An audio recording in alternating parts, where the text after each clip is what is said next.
Hello viewers, welcome to voice of pharmacist. இன்றைக்கி நம்ம AIIMS pharmacist exam பற்றி ஃபுல்லாக டீட்டெயிலாக பார்க்க போகிறோம். எய்ம்ஸ் ஃபார்மசிஸ்ட் எக்ஸாமுக்கு சிஆர்இ நோட்டிஃபிகேஷன் வந்து ரிலீஸ் பண்ணியிருக்காங்க. அதுக்கு லாஸ்ட் டேட் ஃபார் அப்ளிகேஷன் பார்த்திங்கன்னா January 31. இன்னும் ஒரு 4 days தான் இருக்குது. இன்ஃபர்மேஷன் லேட்டாக கிடச்சதுனால வீடியோ லேட்டாக போட முடிஞ்சது. ஸோ வீடியோ பார்க்குற எல்லோரும் சீக்கிரமாக வந்து ஆன்லைனில் அப்ளை பண்ணிவிடுங்க. இதுக்கான எக்ஸாமினேஷன் ஃபீஸ் பார்த்திங்கன்னா 3000 rupees for all caste accept SC/ST. SC/STக்கு 2400 rupees வரும். அதுவும் நீங்கள் எக்ஸாம் எழுதி முடிச்சதுக்கப்புறம் ரிசல்ட் வரதுக்குள்ளே உங்களுக்கு ரீஃபண்ட் பண்ணிவிடுவாங்க. ஓகே, இதுக்கு எப்படி ஆன்லைனில் அப்ளிகேஷன் ஃபார்ம் ஃபில் பண்ணுறதுங்கிறத உள்ளே பார்ப்போம். ஃபர்ஸ்ட்டு க்ரோம் ஓப்பன் பண்ணிக்கோங்க. க்ரோம் ஓப்பன் பண்ணிவிட்டு www.aimsexams.ac.in அப்படின்னு சொல்லிட்டு நீங்கள் சர்ச் பண்ணிங்கன்னா உள்ளே இந்த பேஜுக்கு போகும். அதில் ரெக்ரூட்மெண்ட்ஸ்னு கொடுத்துட்டு அதுக்குள்ளே சிஆர்இ காமன் ரெக்ரூட்மெண்ட் எக்ஸாமினேஷனுக்குள்ளே போனீங்கன்னா live advertisement common recruitment examination சொல்லிட்டு இருக்கும். அதுக்குள்ளே போகணும். அதுக்குள்ளே போய்ட்டு வியூ டீட்டெயில்ஸ் கொடுத்தீங்கன்னா இந்த பேஜுக்கு வரும். இங்கே நீங்கள் ஆல்ரெடி அக்கௌண்ட் வந்து க்ரியேட் பண்ணியிருந்தீங்கன்னா நீங்கள் லாகின் பண்ணி உள்ளே போய்க்கலாம். இல்லை இப்போ தான் க்ரியேட் பண்ணணும் அப்படின்னா க்ரியேட் நியூ அக்கௌண்ட் வந்து கொடுங்க. கொடுத்திங்கன்னா உங்களோட name, mobile number, email ID, password கேட்கும். அதுக்கப்புறம் ஆதார் நம்பரை கொடுத்துட்டு வெரிஃபை பண்ண சொல்லி கேட்கும். நீங்கள் ஆதார் நம்பர் என்டர் பண்ணிவிட்டு வெரிஃபை ஆதார் கொடுத்திங்கன்னா ஓடிபி நம்பர் வந்து உங்களுக்கு ஓடிபி வந்து உங்கள் நம்பருக்கு மெசேஜில் வரும். அதை காப்பி பண்ணி பேஸ்ட் பண்ணிட்டிங்கன்னா ஆதார் வந்து வெரிஃபிகேஷன் ஆகிடும். அதுக்கப்புறம் க்ரியேட் அக்கௌண்ட் கொடுத்திங்கன்னா உங்களுக்கு அக்கௌண்ட் க்ரியேட் ஆகிட்டு இந்த பேஜுக்கு வந்துடும். அதுக்கப்புறம் நீங்கள் லாகின் டு அப்ளை கொடுக்கணும். லாகின் டு அப்ளை கொடுத்துட்டிங்கன்னா உங்கள் கேண்டிடேட் ஐடியோ இல்லை மொபைல் நம்பரோ கொடுக்கணும். கொடுத்துட்டு பாஸ்வேர்டு வந்து நீங்கள் கொடுத்துட்டு லாகின் கொடுத்திங்கன்னா உள்ளே வந்து போகும். உள்ளே வந்ததுக்கப்புறம் நான் ஆல்ரெடி வந்து அப்ளிகேஷன் வந்து ஃபில் பண்ணியிருக்கேன், அதனால் இந்த மாதிரி காட்டுது. நீங்கள் ஃபஸ்ட் டைம் பண்ணுறீங்கன்னா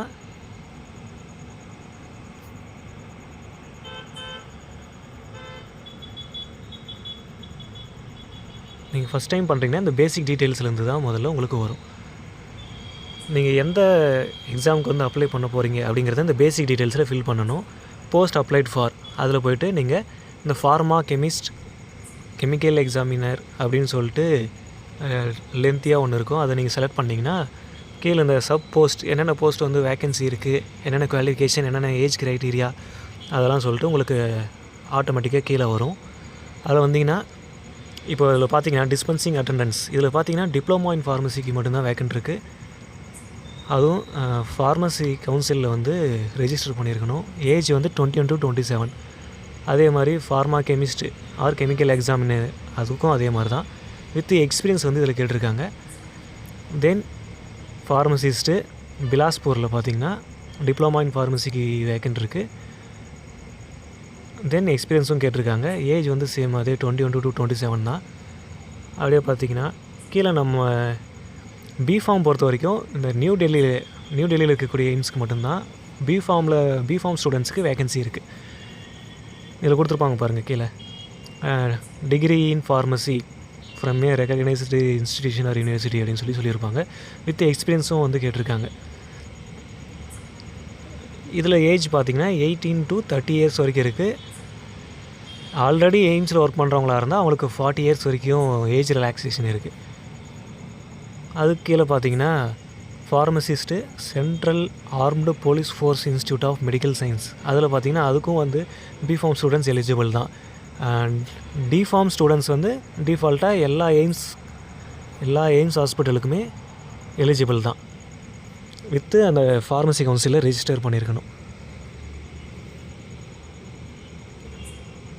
ஓகே, இதில் வந்ததுக்கப்புறம் நெக்ஸ்ட்டு உங்களுக்கு ஒரு 4 சென்டென்ஸ் கொடுத்துருப்பாங்க. அது எது நீங்கள் எலிஜிபிள் அப்படின்னு சொல்லிட்டு நீங்கள் செலக்ட் பண்ணணும். ஃபஸ்ட் என்னென்னா டிப்ளமா இன் ஃபார்மசி முடிச்சிருக்கேன் அப்படின்ற மாதிரி சொல்லியிருக்காங்க.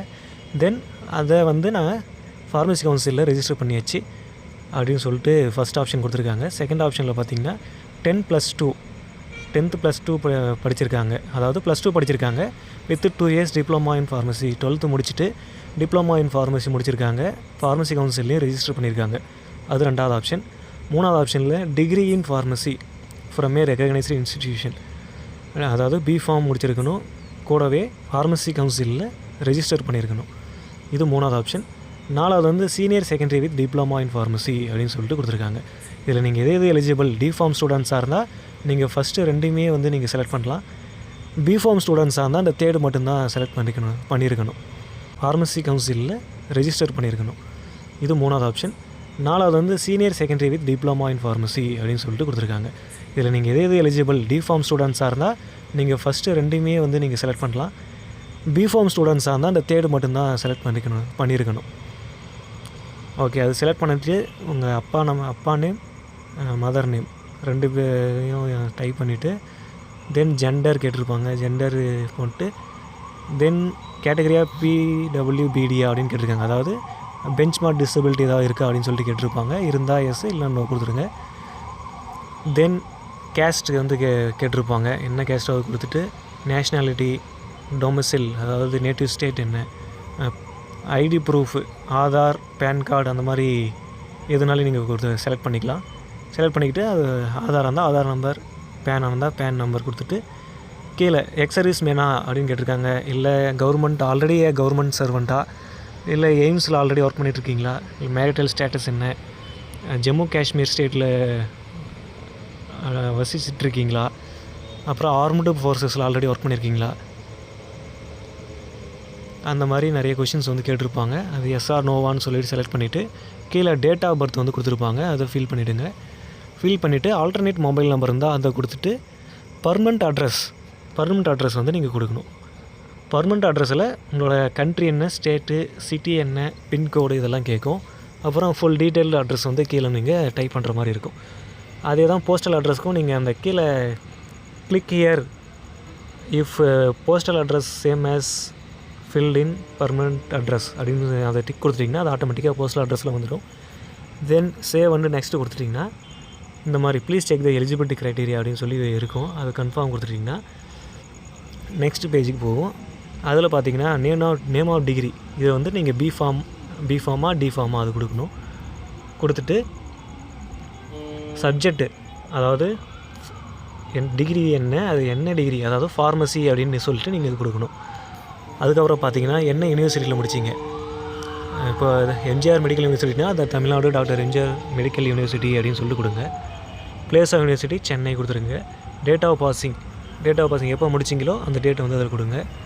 அப்டைன் பர்சன்டேஜ் அந்த 8th செமஸ்டரில் உங்களுக்கு சிஜிபிஏன்னு சொல்லிட்டு உங்களுக்கு மார்க் வந்து பர்சன்டேஜில் கொடுத்துருப்பாங்க, அதை நீங்கள் மென்ஷன் பண்ணிவிட்டு அப்லோட் சர்டிஃபிகேட், இதுக்கு வந்து நீங்கள் ஒரு ப்ரொவிஷ்னல் சர்டிஃபிகேட் அப்லோட் பண்ணிவிடுங்க. அது வந்து பிடிஎஃப் ஃபார்மேட்டில் 2 MBக்குள்ளே இருக்கணும். அப்லோட் பண்ணிவிட்டு சேவ் அண்ட் ஆட் குவாலிஃபிகேஷன் கொடுத்துருங்க. கொடுத்துட்டிங்கன்னா இந்த மாதிரி கீழே வந்து காட்டும் பிஃபார்ம், ஃபார்மசி, இந்த நம்மகிட்ட என்னென்னலாம் டைப் பண்ணமோ அது இங்கே வந்துடும். அதுக்கப்புறம் ரெஜிஸ்ட்ரேஷன் டீட்டெயில்ஸ் அப்படின்னு சொல்லிட்டு இருக்கும், அதில் போய்ட்டு நீங்கள் வந்து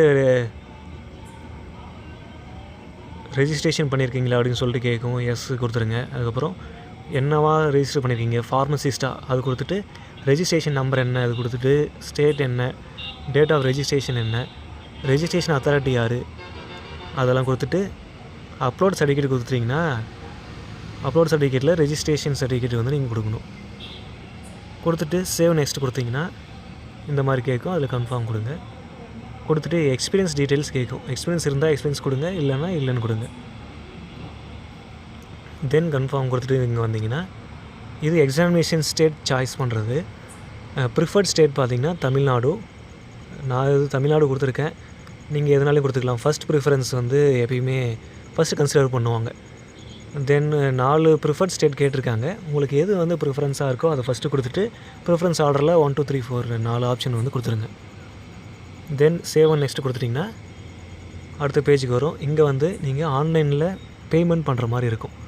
ஆன்லைன் பேமெண்ட் எஸ்பிஐ அது கொடுத்திங்கன்னா நீங்கள் பேமெண்ட்டுக்கு பேமெண்ட் போய்ட்டு கண்டினியூ டு ப்ரொசீட் கொடுத்துட்டிங்கன்னா இதில் நெட் பேங்கிங் அப்படின்னு சொல்லிட்டு இருக்கும், அதில் போய்ட்டு நீங்கள் பேமெண்ட் பண்ணிடணும். பேமெண்ட் பண்ணிவிட்டு அடுத்த பேஜுக்கு வரும். இங்கே வந்து நீங்கள் ஆன்லைனில் பேமெண்ட் பண்ணுற மாதிரி இருக்கும். ஆன்லைன் பேமெண்ட் எஸ்பிஐ அது கொடுத்திங்கன்னா நீங்கள் பேமெண்ட்டுக்கு போய்டும் பேமெண்ட் போய்ட்டு கண்டினியூ டு ப்ரொசீட் கொடுத்துட்டிங்கன்னா இதில் நெட் பேங்கிங் அப்படின்னு சொல்லிட்டு இருக்கும், அதில் போய்ட்டு நீங்கள் பேமெண்ட் பண்ணிடணும். பேமெண்ட் பண்ணி முடிச்சதுக்கப்புறம் சேவ் நெக்ஸ்ட்டு கொடுத்தீங்கன்னா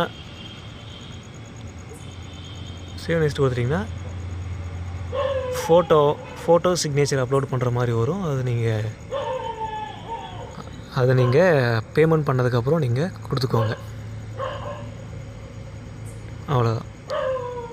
இவ்வளோதான், சிம்பிள் ஸ்டெப்ஸ் தான். ஆல்ரெடி டிஎன்பிஎஸ்சியில் நீங்கள் அட்டன் பண்ணியிருந்தீங்கன்னா இந்த அப்ளிகேஷன் ஃபார்ம் ஃபில் பண்ணுறது ஒரு விஷயமே இல்லை. ஸோ இந்த வீடியோ வந்து உங்களுக்கு யூஸ்ஃபுல்லாக இருந்துச்சுன்னா வீடியோவை லைக் பண்ணுங்கள். அதே மாதிரி மறக்காமல் சேனலுக்கு சப்ஸ்கிரைப் பண்ணுங்கள். இன்னும் நிறைய டீட்டெயில்ஸ் வந்து உங்களுக்கு தெரியணும் எக்ஸாம்ஸ் பற்றி அப்படின்னா லிங்க்கில் கீழே டிஸ்கிரிப்ஷனில் வாட்ஸ்அப் குரூப்போட லிங்க் வந்து கொடுக்குறோம். அதில் நீங்கள் எந்த க்யூரிஸாக இருந்தாலும் கேட்டுக்கலாம். அதே மாதிரி வேறு ஏதாவது ஃபார்மசி எக்ஸாம் பற்றி இல்லை ஃபார்மசி சிலபஸ் ஏதாவது உங்களுக்கு டவுட்ஸ் இருந்துச்சுன்னா நீங்கள் அதையும் வந்து அந்த சேனலில் நீங்கள் மென்ஷன் பண்ணலாம். இல்லை வீடியோவில் கூட கமெண்ட்ஸில் மென்ஷன் பண்ணுங்கள். தேங்க்ஸ் ஃபார் வாட்சிங்.